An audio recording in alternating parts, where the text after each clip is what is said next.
usually I would ask what your name is, your coffee of choice, and the camera you're using today. My name is Grace. I always have long black Long black? because I'm allergic to milk. Okay. Yeah, so always long black. It's a daily dose for me to start a day. And the camera I'm currently using is Q3. Q3, 43, right? Yeah, 43. 43, yeah, okay. yeah. I love Fantastic. it. How long have you had it for? A month or so. Month or so? Okay. Yeah. And before that, you were using Yeah. the Q2, right? Yeah, Q2. And before Q2, I started with iPhone. iPhone. All the new models, basically for the camera. Yes. And then I think I had quite a few decent photos from iPhone. Yeah. That's why I got the first exhibition. And then I switched to Xiaomi in 2021. Yeah. And it was talking about camera, it has the best phone camera. Yes. I have to admit. I just played with it. It's got 4 lenses in the back. It's a Leica lens. Yes, yeah. It seems incredible. Yeah. Currently on the market is the best. On the market. Okay. Yeah. So, Grace, I asked you this beforehand, but what's got you into photography? Can you share that story with us? Oh yes. I think it all started without talking about photography or even taking images. It's just, you do morning jogging and walk the dog and something interests you and you just want to capture it and keep a record for yourself. Yeah. That's where it started. Yeah. Yeah. It's not a photograph, it's taking a picture. You were saying you were just seeing beautiful things and beautiful colors and your dogs, you love your dogs, so Yes. you're just taking photos of them, so that's... Yes. All these precious things in your life that you feel the moments are beautiful. You want to keep them. Of course, Yeah. of course. And after that, what got you kind of continuing on that journey? Because from what I recall, you said your husband got a job in Western Sydney and you guys had to move there, so you had a bit of a longer commute, right, to come to work? Yeah, we moved to the West because of his job. And then we came back. But before that, the long journey to Sydney Uni on a train was probably 40 minutes. 40 minutes? Yeah, 40 minutes. It's long, even on a quiet carriage. So I decided to play with phone camera. Yes. Yeah, and started capturing commuters. Sometimes you can tell a story or interpret what they have been going through through the image. It's all something in your mind that you feel you need to capture to remind yourself in future. Most definitely, most Yeah. definitely. So that 40-minute train ride got you playing with the camera and capturing the journey of the commuters and their expressions and their feelings on Yes, them, right? yeah, especially in the morning, when you're waiting for the train, Yeah. the light, sometimes the sunrise, and on their face, and some people in the shadow, you can make up a lot of stories in your mind. Yeah. That's a very good point. So how long did you do that for? The I think whole time your husband? Probably 1 year before we moved back. And at that time, I'm really, really interested in street photography. So I normally came to city on weekends Yes. to do some street shooting of people chasing lights. And that built up my Instagram profile. Yes. So you were posting on Instagram, and is this when a colleague of yours at uni notices Yes. your work? Yes, because of the move, I applied a job in Sydney Uni, and I got the job. And one of my old colleagues, we got on very well. she only used the Instagram. So I got on Instagram so we could keep in touch. Yes. Yeah, that's where Instagram profile started. I think the first photo I posted was my dog, of course. Of course. And then started to commute images and then street photos of Sydney on the weekend, of people movement. Yeah. And that continued on, and then I remember you saying somebody at uni was looking for just photos of ordinary people in Sydney, and they found your photos. Yeah, I guess because I photographed people on the streets and at the suburbs, so that's basically where my profile sits. And I got a message on Instagram. Someone contacted me to offer to do a project with them. And I thought it was a scam, of course, at that time. Yeah. But he contacted me again with his email address, which is the same from Sydney Uni. So I checked and realized it's a real person, not a scam. Yeah. So I got in touch with them. And they wanted me to do some project with them about everyday life. So I said, how about we give it a name of something like Portrait of Sydney, and they were very happy. So we started. Started on that. Yeah. But before that, you were saying that you weren't really looking at photography in the sense of anything outside of it just brings you a lot of joy. You're just making photos on the train. And this was the very first time that you actually actively started working on the project, right? Yes, because that's the time I started to looking at photographs seriously, because probably something built in me. If I accept to do something, I have to do it not perfect, but with my best effort. Yeah. Beautiful. That's when I started to do a lot of research and a lot of photo books. I think, we're here. Kinokuniya is one of the bookshops I often go to, because they have a wide range of photo books where you can just browse before you buy. Browse before you buy. Yeah, you can't helpful. really afford a lot. It can get expensive. Yes. My wife is definitely complaining about my book buying habits recently. So probably sometime we can exchange. Yeah. Absolutely. Happy to swap books with you. Yeah. You said somebody introduced you to Vivian Murray. Was this about the same time? Yeah, one of my friends. Yeah, because they looked at my photos. You know about WeChat? That's a Chinese way of WhatsApp. iMessage or WhatsApp, Yeah, message. Yeah, my friends are there, and daily I post the images I took on the road, and my friends were very impressed, and they started to say something serious like, you should look at Vivian Mayer or Van Ho. Yeah, Van all Ho's these amazing names, before photography, I didn't know. But I started to do research.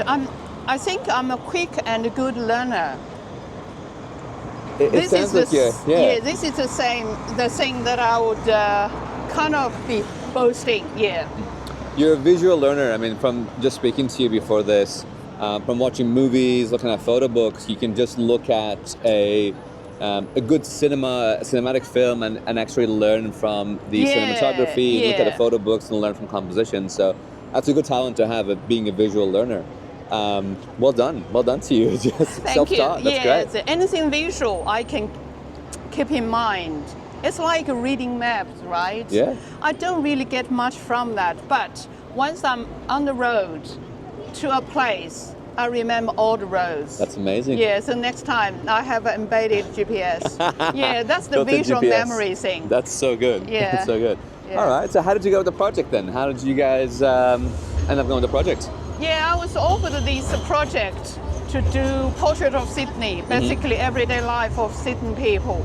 And sometimes it's from events, sometimes you go to different suburbs to capture the people there and their life. and I worked with a Dutch photographer. We worked together for That's this right. project, and it turned out to be a good one. And part of the images are still in kind of permanent exhibition in one of the building where in the Sydney main campus. Oh wow, I didn't know that. Okay. It's where the Sydney Policy Lab Sydney Policy Lab. is. Yeah. I'll have to go check it out. That's so good. I didn't realize this. Okay. I think they're still there, and also they helped to promote policy making strategies. From your photos. Yeah, Which is really with the cool. report, they often insert some photos. Yeah, which I'm very proud of. You should be, yeah. That's incredible. And out of this, you got an exhibition as well in, where was it again? Yeah, it's Margot Hardy Gallery at the Milpera campus of Western Sydney University. Yeah, they the curator, she browsed my Instagram images and offered this opportunity to me. That's how lucky I You're was. very lucky, yes. Yeah. As I said, hopefully you'll like words up on me today after this conversation. We're all lucky. I'll get a gallery reach Yeah. out to me and have me do an exhibition. That'd be amazing. We might do it together. Yeah, Okay. let's do it. Or, yeah, More than yeah, happy to. someday. Yeah. Should we keep walking, Grace? Would you want to go anywhere specific? We can keep this That way. way in the light? Yeah. Sure. Yeah. In the light. So you were saying that was a very successful exhibition that you guys did. This was on 2018, yeah, got very right? good. Yeah, 2018. Yeah, and 2018. it received very good feedback. And I invited Professor Mark Steers, who first contacted me for a project to give a speech, and I was very impressed with what he said about my image and also about how he found me doing photos for ordinary people on the streets in suburbs and about their life instead of purely architecture images, things like that. That's right. You mentioned that he thought it was really important to capture ordinary people, everyday life, as opposed to just architecture. Yeah, and their dignity. Yeah, absolutely. So this was still in 2018, and then you had another exhibition in Willoughby after this as well, I believe, yeah? Yeah, that's in late 2019. They contacted and wanted to do an exhibition to celebrate Lunar New Year in 2020, early 2020. And the images they want are basically similar to what I had in the first exhibition. And they offered incinerator space for me. And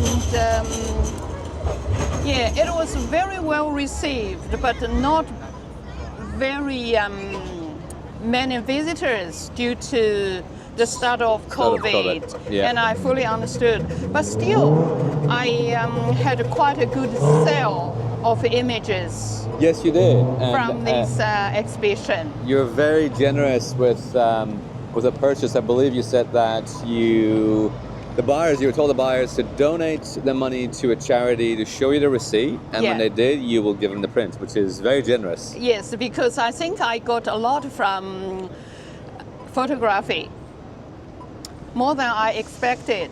Yes, and I forgot to ask you, you said the exhibition, the first one that you did, was very helpful to you because at the time your father had passed away. Yes. And it was hard on you emotionally, and then being focused on the exhibition really helped you kind of get you out of that, right?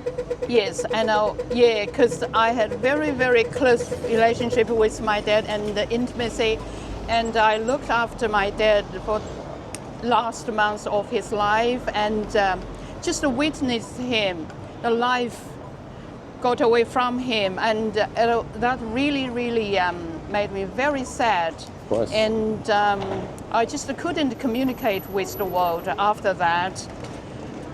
And I still feel grateful that I got this opportunity to quietly do my project. with whatever I wanted to photograph. That's kind of way I communicate with the world instead of with people who just wanted to show sympathy to you or try to comfort you. That's not what I wanted. I wanted to see the world and communicate with the world in a way that kind of through my dad's eyes. Yeah. Yeah, because he was such a nice person, very gentle. And you're a very nice person, so it all turned out really well. Yeah, that meant a lot to me. Yeah. It's a beautiful story, Grace. Thank you for sharing that. A lot of people have probably similar experiences with photography. It brings them joy in a different way. Whether it's meditation, whether it's de-stressing because they have a stressful job, so they go out and take photos, and it helps them just relax and unwind, forget about everything. And for you, this opportunity was a way to... Yeah, it's a therapy to me. Therapy to you as well. Beautiful. Did you want to keep walking this way? Yeah. Make sure there's no cars coming. We're good. Yeah, I like George Street. George Street, the light here is... Yeah, before the light rail, when they built these rails, Yes. I took an image of people walking through, light and shadow. That image was used by Sydney Metro. Oh, wow. To display on Wynyard Station, the long You are corridor. a lucky lady, my goodness. Yeah. I went there and saw my image there on the screen, very wide screen, and then two people just walked past it. It's just the position of that image, and I really, really liked it. Did they ask your permission, I'm assuming? Oh, yes. Okay, with the credit. The credits as well. Fantastic. Yeah. So good. Oh my gosh. You gotta send me that image as well, because I'd love to put that over the video. Yeah. Okay, so you go through COVID. I think the next thing you were working on was photographing masked people, right? That was the next thing you were working on. Yeah, because after the lockdown, we were not allowed to go out. Yes. But luckily, at that time, I worked for Sydney Medical School. Ah, yeah. Yeah, we were still allowed Gotcha. to go to campus a few days a week. And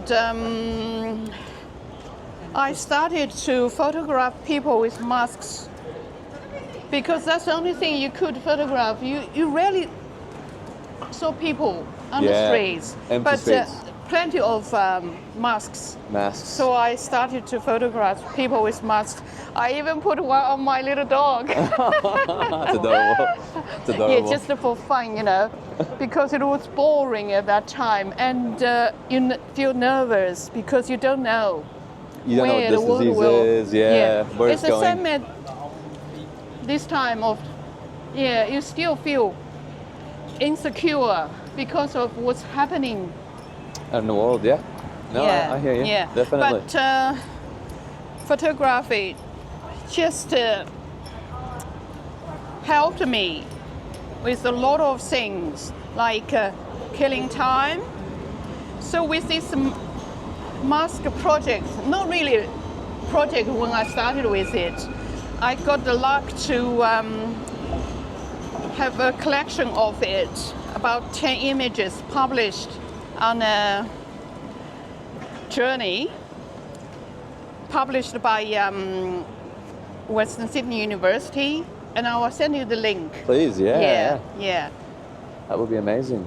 So everything happened to me regarding photography was luck. Luck? Talent meets luck? It's talent meets preparation, and then that's luck, that's right. So you've done, that's incredible. I envy a little bit, because when I started doing, street photography was just after COVID, when I had my camera on me in the city. So I missed out on all this time. COVID era, well, I think it would have been a very interesting experience to photograph and historic images potentially, because hopefully that won't happen again, and then we'll look back at this time and go, wow, what a 2 years we went through. I know, as a world. So well done to you. Yeah, Okay. But there's always something there for you to. There's always something. You're Yeah. right. There's always something to photograph. Yes. But this was definitely a very historic one. Very historic one. Okay, so it's just post-COVID now. Is this when Jami reaches out to you about their phone, or is this No. before? It started with, I think it's in mid 2021. Okay.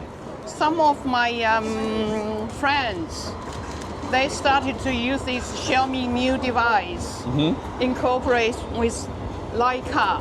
And Yep. I was so impressed with their images because I know they're very good photographers, and I could see the difference from the images taken on Xiaomi Oh, okay. and their other mobile devices. Right.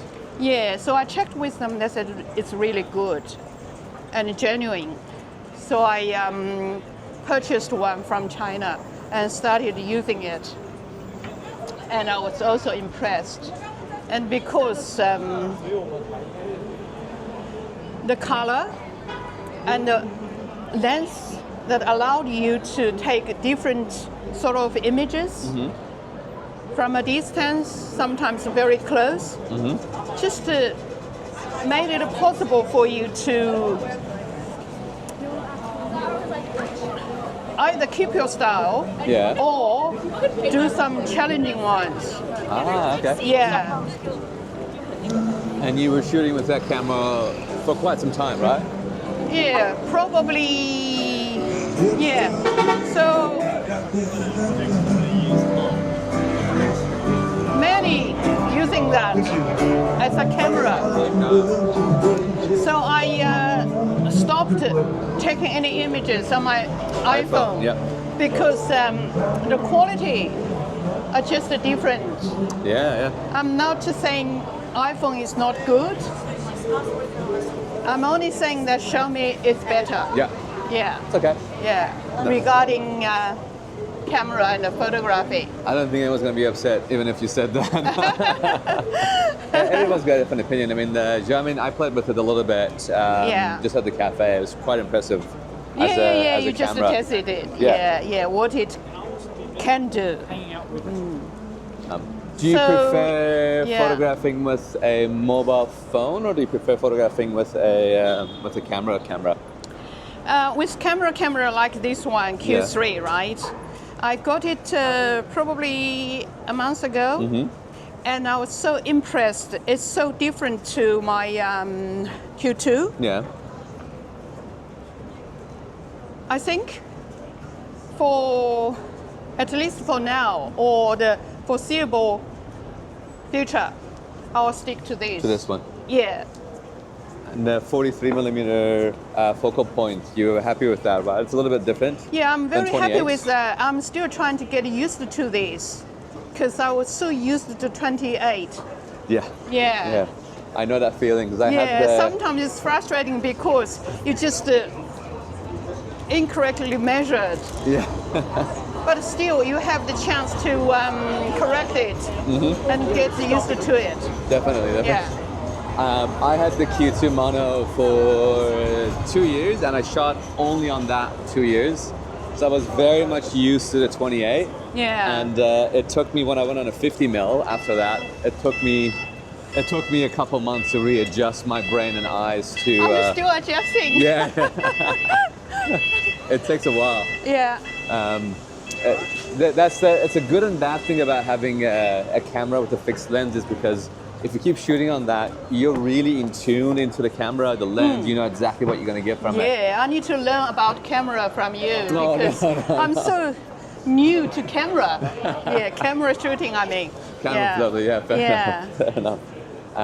All right, what happened? I'm trying to think about our story. So we went to Xiaomi, we talked about COVID. And this was the best story you shared with me. You met Bruno Barbey. yeah. Yeah, that was one of my highlights in doing photos, you know. I wouldn't say photography because at that time I was still so amateur. But I so was humble. lucky he was doing a photography workshop in Shenzhen, in my friend's place. So I was lucky enough to sit there for the morning, to listen to what he was talking about, his ideas about documentary, and also showed his wartime photos. And I was so impressed. And also, of course, his images that he took in China. Which are, that's what he's really known for, his color work in China, right? Yeah, to Chinese people at least, and now, of course, internationally known. And I was lucky, and I listened to his talks live, and even luckier to have dinner, have lunch with him. Yes. Yeah, and I was obsessed with mirrors, reflections. So while we were waiting for dishes, I took photos. Yeah.